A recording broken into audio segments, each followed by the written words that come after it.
വരുന്ന സമയത്ത് അമ്മ വീട്ടിലുള്ള ദിവസമൊക്കെ ആണെങ്കിൽ അമ്മയുടെ സ്ഥിരം 4 മണി പലഹാരം എന്ന് പറയുന്ന സാധനം നമ്മുടെ കുറുക്കാണ്. ഏത്? പുല്ലുപൊടി എന്ന് പറയും.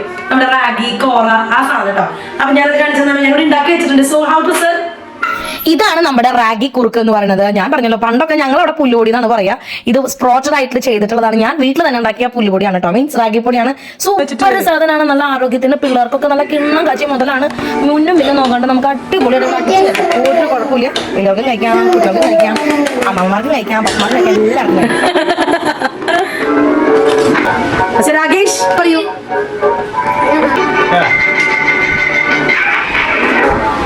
ഉണ്ണിയേട്ടൻ കുറുക്കുണ്ടാക്കുന്ന സമയത്ത് ഭയങ്കര ഡയലോഗ് അടിയായിരുന്നു. അയ്യോ എന്റെ ദൈവമേ, ഈ സാധനം കുടിക്കേണ്ടി വെച്ചിട്ടാ ആ മനുഷ്യന്റെ ഇത് പേർ നോക്ക്. എങ്ങനെയുണ്ട് ഉണ്ണിയേട്ടാ? ഇപ്പൊ കൊള്ളാം, നല്ല നൈസ് സാധനമാണ്. ചിലപ്പോൾ അറിയാൻ പറ്റും 90s കിഡ്സിനൊക്കെ ഇത്. പിന്നെ എനിക്ക് മാത്രമാണോ എന്ന് എനിക്കറിയില്ല. അടിപൊളി സാധനല്ലേ? സൂപ്പർ അല്ലേ ദീദി? എങ്ങനെയുണ്ടടാ? എങ്ങനെയുണ്ട്? നല്ലതാണോ? എങ്ങനെയുണ്ടടാ?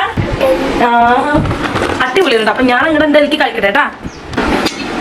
എന്റെ ഈ പ്രാവശ്യത്തെ ഫസ്റ്റ് സ്പൂണാണ്. അങ്ങനെ ഒരു സ്പൂൺ എടുക്കാതാ.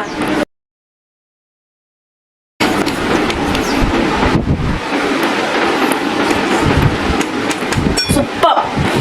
അപ്പൊ ശരി, ഞാൻ ഫുൾ അടിച്ചു തരട്ടെ. ബൈ.